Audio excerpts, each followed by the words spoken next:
For the first time in Indian history जो sitting prime minister of India है, जब वो इलाहाबाद हाई कोर्ट आ गई, कोर्ट ने ये कहा कि कोई भी वीआईपी प्रोटोकॉल नहीं होना चाहिए। और जब इंदिरा गांधी कोर्ट में आएंगी, जैसे एक नॉर्मल पर्सन कोर्ट में आता है वैसे इंदिरा गांधी भी आएगी, कोई भी कोर्ट में खड़ा नहीं होगा उनके रेस्पेक्ट के लिए।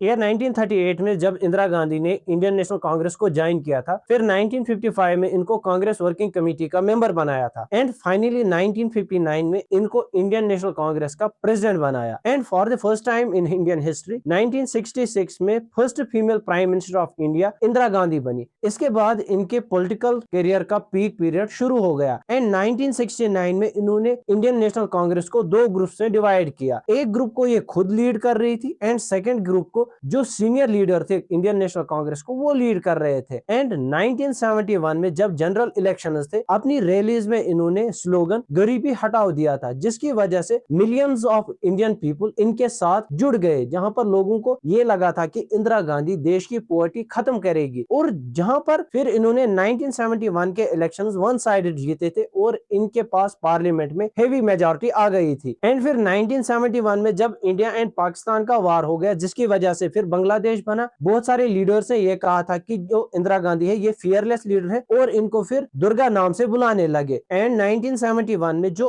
इलेक्शन हुए थे उसको राजनारायण ने इलाहाबाद हाई कोर्ट में चैलेंज किया, जो कहा कि जो इलेक्शंस 1971 में हुए ना वो फेयर थे ना वो फ्री इलेक्शंस थे, जहां पर उन्होंने इंदिरा गांधी के ऊपर ये एलिगेशंस लगाए कि जो इन्होंने इलेक्शंस लड़ा वहां पर इन्होंने गवर्नमेंट ऑफिसर्स को अपनी रैली में यूज किया था। एंड जिस कॉन्स्टिट्यूएंसी में इंदिरा गांधी अपने इलेक्शंस लड़ रहे थे, सेम कॉन्स्टिट्यूएंसी में उनके अपोनेंट राजनारायण थे, जहां पर उनको एक ह्यूज लॉस का सामना करना पड़ा। उन्होंने अपनी लॉस को एक्सेप्ट नहीं किया और उन्होंने कोर्ट में केस डायरेक्ट किया, जहां पर उन्होंने ये कहा कि जो इलेक्शंस थे ना तो वो फ्री थे ना फेयर थे। एंड 1973 में जब कंटिन्यूअसली इन्फ्लेशन बढ़ रही थी एंड जो प्राइसेस थे वो बहुत ज्यादा बढ़ रहे थे, जो गुड्स थे, जो एसेंशियल फूड आइटम्स थे, उनके कॉस्ट्स कंटिन्यूअसली बढ़ने लगे। फिर 1974 में गुजरात में स्टूडेंट्स ने फी हाइक के लिए प्रोटेस्ट निकाला, और वो प्रोटेस्ट इतना ज्यादा बढ़ गया, उन्होंने फिर गवर्नमेंट के करप्शन में और इन्फ्लेशन पे, अनएम्प्लॉयमेंट रेट्स पे कंटिन्यूअसली प्रोटेस्ट निकालना शुरू किए। एंड सिमिलरली फिर सेम प्रोटेस्ट बिहार में भी निकलने शुरू हो गए, और उन प्रोटेस्टर्स को फिर जयप्रकाश नारायण ने लीड किया, जहां पर उन्होंने टोटल रिवोल्यूशन की डिमांड की। एंड 1975 में एक हिस्टोरिकल जजमेंट कोर्ट ने दी, and for the first time in Indian history जो sitting prime minister of India है, जब वो इलाहाबाद हाई कोर्ट आ गई, कोर्ट ने ये कहा कि कोई भी वीआईपी प्रोटोकॉल नहीं होना चाहिए। और जब इंदिरा गांधी कोर्ट में आएंगी, जैसे एक नॉर्मल पर्सन कोर्ट में आता है वैसे इंदिरा गांधी भी आएगी, कोई भी कोर्ट में खड़ा नहीं होगा उनके रेस्पेक्ट के लिए। एंड 12 जून 1975 को इलाहाबाद हाई कोर्ट ने इंदिरा गांधी को इलेक्टोरल माल प्रैक्टिस के लिए गिल्टी डिक्लेयर किया। उसके बाद जो अपोजिट लीडर्स थे उन्होंने इंदिरा गांधी को यह कहा कि आपको रिजिग्नेशन देना पड़ेगा। उस वक्त इंदिरा गांधी के पास खाली दो ऑप्शन थे, या तो वो रिजाइन करती या तो वो फाइट बैक करती। उन्होंने सेकेंड ऑप्शन चूज किया, उन्होंने उस वक्त फाइट बैक किया। एंड 25 जून 1975 को इमरजेंसी डिक्लेयर करवाई, जहां पर उन्होंने ये कहा कि इंटरनल डिस्टर्बेंस के बेसिस पर हम इमरजेंसी को डिक्लेयर करते हैं। एंड उसके बाद 1975 में 39th कॉन्स्टिट्यूशनल अमेंडमेंट एक्ट हमारे कॉन्स्टिट्यूशन में किया, जहां पर यह कहा कि कोर्ट के पास जुडिशियल रिव्यू पावर्स नहीं है कि वो इलेक्शन को रिव्यू करे। एंड ड्यूरिंग इमरजेंसी हमारे फंडामेंटल राइट्स को कर्टेल किया गया, प्रेस सेंसरशिप इंपोज की गई, कोई भी फ्रीडम यहाँ पर अवेलेबल उस वक्त नहीं था, कोई भी प्रेस अगेंस्ट गवर्नमेंट नहीं कह सकता था, और अगर कोई भी आर्टिकल पब्लिश किया जाता था उसको पहले रिव्यू किया जाता था कि क्या ये अगेंस्ट गवर्नमेंट तो नहीं है। एंड 1976 में एक हिस्टोरिकल अमेंडमेंट हमारे कॉन्स्टिट्यूशन में हुआ, जो 42nd कॉन्स्टिट्यूशनल अमेंडमेंट एक्ट था, जिसने हमारे कॉन्स्टिट्यूशन के 2/3 पार्ट को अमेंड किया था, जहां पर इस अमेंडमेंट का मेन मोटिव ये था कि जो पावर है उनको हम सेंट्रलाइज करेंगे और पार्लियामेंट को ज्यादा पावरफुल करेंगे। इन्होंने इसमें जुडिशरी के पावर्स भी रिड्यूस किए, प्रेसिडेंट के पावर्स भी रिड्यूस किए, और इन्होंने लोकसभा एंड लेजिस्लेटिव असेंबली का टेन्योर 5 ईयर से 6 ईयर किया था। And during the emergency period opposite leaders को अरेस्ट किया गया, और जयप्रकाश नारायण जो बिहार प्रोटेस्ट को लीड करते थे उनको भी अरेस्ट किया गया without any trial. And finally 1977 में फिर थर्ड इमरजेंसी एंड हो गई, एंड